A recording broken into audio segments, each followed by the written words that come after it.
Christy Vega-Gluch. I'm from Phoenix Cake Company, and I'm going to show you how to make chocolate fondant. Yummy chocolate fondant. Here we have, I'm going to go over some ingredients here. These are mini marshmallows. You can get these at the grocery store. Make sure you want to get the better quality marshmallows. You want your chocolate fondant to taste as good as it can. And to our mini marshmallows, we are going to add 2 tablespoons of water.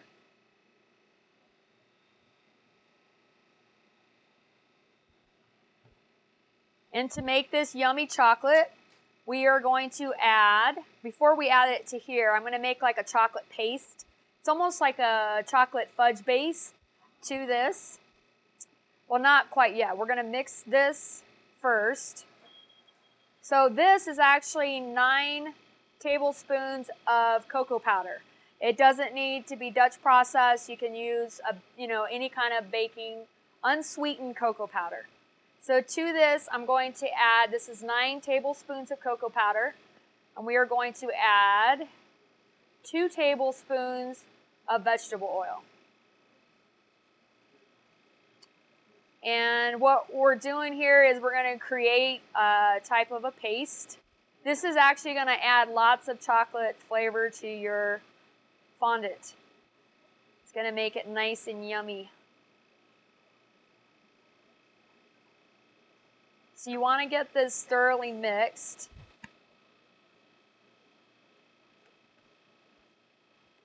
It seems a little bit dry at first, but you kind of have to work the powder into the oil.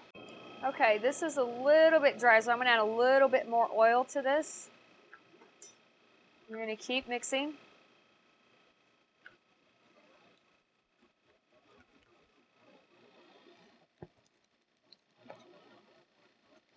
You want to get it to a pasty consistency. So that looks good. So you kind of want to prep this ahead of time. So we're going to add this in after we melt the marshmallows. Okay, so to our mini marshmallows, we added 2 tablespoons of water.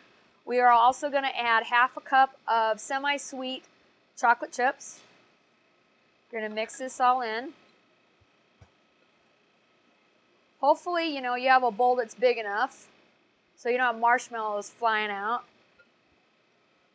But if not, it's okay. You can throw them back in. Okay, so we're going to nuke this. We're going to microwave this for about 30 seconds. We're going to keep going back and forth to make sure that we don't burn the marshmallows. It's very important. You want to not over microwave the marshmallows because it could burn. So in the meantime, we're going to grease up our mixing bowl. I actually use a mixer. A stand-up mixer is a lot easier for this. You can also do this in a big bowl if you don't have a stand-up mixer. So I'm going to get this is just regular vegetable shortening, and I'm going to grease the inside of our bowl. Okay, so once your marshmallow chocolate mixture is melted, this is what it looks like. Nice and ooey gooey.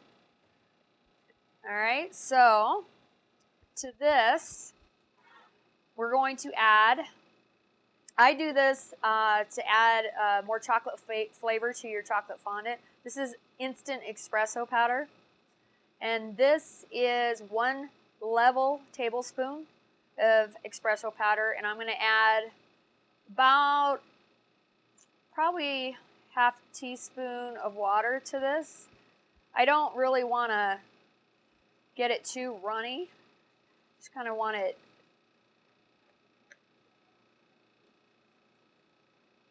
kind of to that, once again, to kind of a pasty consistency.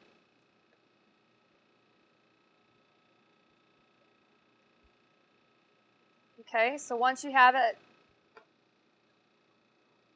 mixed in, you're going to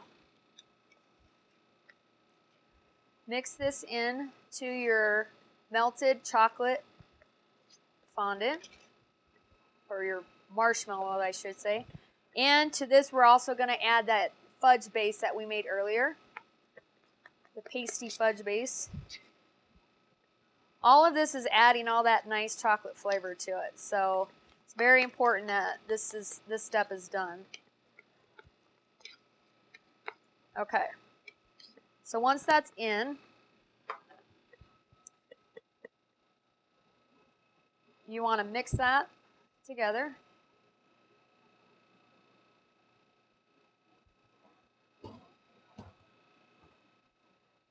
Okay. And once it's mixed, you don't have to worry about it, get it totally incorporated because we're going to finish mixing it on the mixer. So we're going to pour this into our mixing bowl.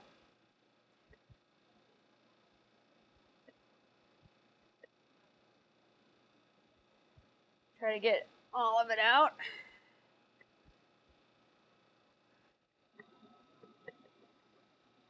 Okay.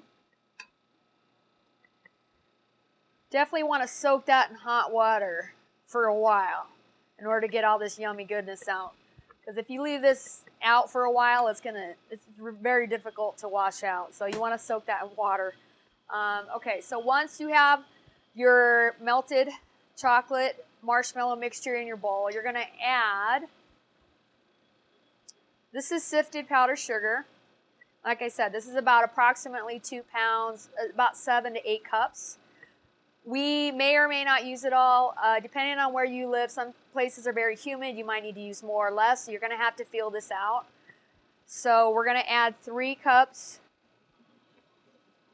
of sifted powdered sugar. I'm kind of leveling it out.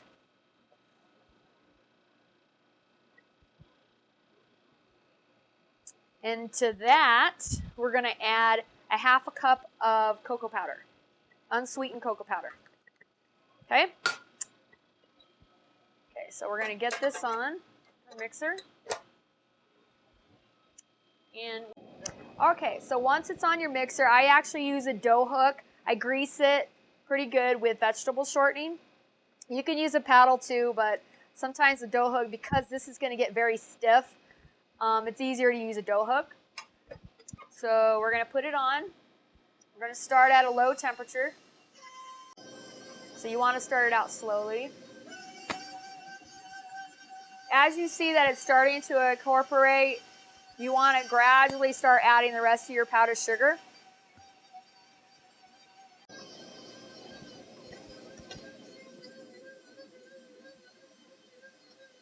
Actually, before we add the rest of the powdered sugar, I'm going to add a tablespoon of corn syrup.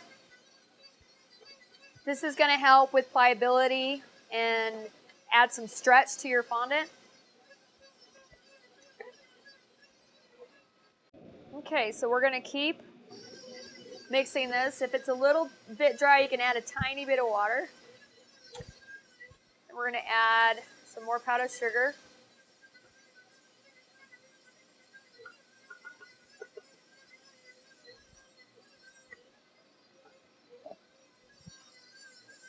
When it gets pretty much to, it forms a ball, that's a good stage. That should tell you that you need to take it off the mixer and then you need to finish kneading powdered sugar into it on your table.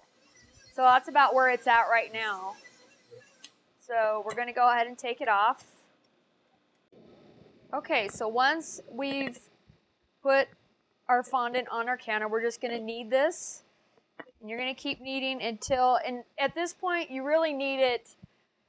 You put in as much powdered sugar as you need to get it to the point where it comes together. So you're going to keep kneading. And like I said, you may or may not need your full 2 pounds of powdered sugar. Mine's looking pretty good at this point. So I think I'm not going to incorporate any more of the powdered sugar. So this is to the point where I'm pretty much done incorporating the powdered sugar. And you want to kind of form it into a nice flat disc.